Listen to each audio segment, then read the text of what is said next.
नमस्कार दोस्तों, मैं डॉक्टर विशाल श्रीवास्तव आज आपके सामने फिर हाजिर हूँ एक इम्पॉर्टेंट विषय को लेकर, जो कि है न्यूबॉर्न सेफ प्रैक्टिसेस, अर्थात नवजात शिशु में सेफ प्रैक्टिसेस क्या होती हैं। और क्वेश्चन पेरेंट्स पूछते हैं कि हमारा बच्चा जो कि अभी नवजात बच्चा है बार बार दूध गिराता रहता है। तो एक चीज़ समझे दोस्तों, इनिशियली क्या होता है, जो न्यूबॉर्न बच्चे हैं उनका पेट का और खाने की नली का जो जंक्शन है वो थोड़ा लूज होता है। यूजली सब न्यूबॉर्न्स में ऐसा ही होता है। तो इस कारण बच्चे मिल्क थ्रो आउट करते हैं। यूजली दिन में 2 से 3-4 बार करते हैं बच्चे, और अदरवाइज़ वो प्लेफुल रहते हैं, एक्टिव रहते हैं। इनको अपन हैप्पी स्पिटर्स भी बोलते हैं। तो ये एक नॉर्मल चीज़ है न्यूबॉर्न का मिल्क गिराना। यूजली 3 मंथ्स की एज में ये जंक्शन टाइट हो जाता है, तो फिर ये अपने आप स्वतः बंद हो जाता है।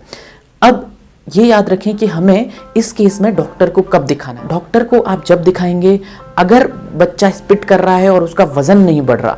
तो जब भी वैक्सीनेशन होता है तो आप वज़न करवाते हैं, तो अगर उस समय वेट गेन नहीं हो रहा मतलब डॉक्टर की ज़रूरत है। या फिर बच्चे को बार बार सर्दी खांसी हो रहा है, तो ये भी बताता है कि ज़्यादा रिफ्लक्स है और इसका इलाज की ज़रूरत है।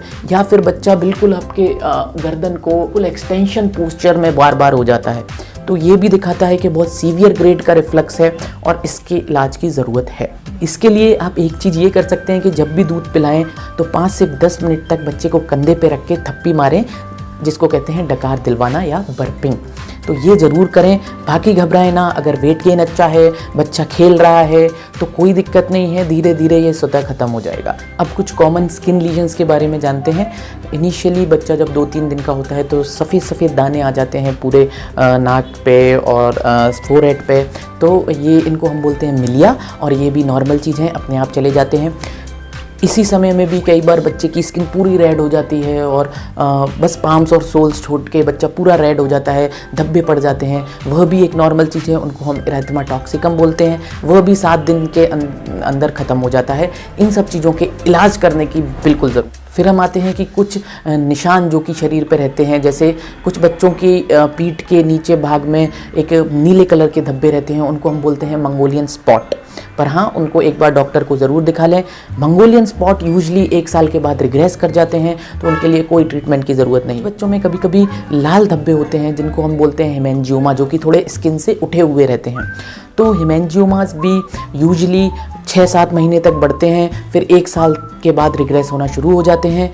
इसमें भी आप डॉक्टर को एक बार ज़रूर दिखाएं, क्योंकि कभी कभी हेमेंजियोमा के लिए दवाई देना पड़ता है, जो कि डॉक्टर डिसाइड कर। बोलते हैं कि हमारा जो बच्चा है वो बहुत ज़्यादा सोता है, न्यूबॉर्न बच्चा।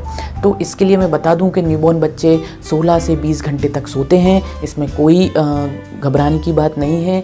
ज़रूरी ये है कि वे अच्छे से दूध पीते रहें, हर 2-3 घंटे में आप दूध पिलाते रहें, और उनका यूरिन फ्रीक्वेंसी नॉर्मल रहे, 4 to 6 टाइम्स रहे। यह एक मार्कर है कि सब सही चल रहा है। तो घबराएं ना, धीरे धीरे बच्चे का स्लीप पैटर्न चेंज होता है। सोचते हैं कि क्या हम अपने बच्चे को उल्टा सुला सकते हैं? तो याद रखें, बच्चे को उल्टा ना सुलाएं, क्योंकि कुछ बच्चों की इस कारण मृत्यु देखी जा चुकी है, जिसको बोलते हैं सडन इन्फेंट डेथ सिंड्रोम। तो इस चीज़ से बचें और प्रोन स्लीप ना। आशा है आपको यह जानकारी पसंद आई और आप यह जानकारी फॉलो करने की कोशिश करेंगे। नमस्कार, धन्यवाद।